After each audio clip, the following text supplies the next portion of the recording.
โดนเตะนะมือโดนเตะนะ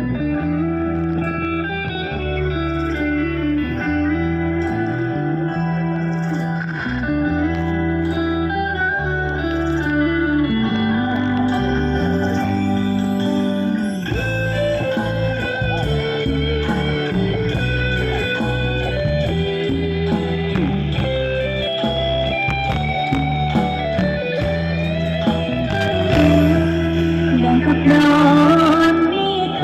นเกลียดลงกลางใจเมื่อเจะคนไว้ใจมาแทนข้างหลังเจ็บทุรนทุรายคล้ายกับโดนยาด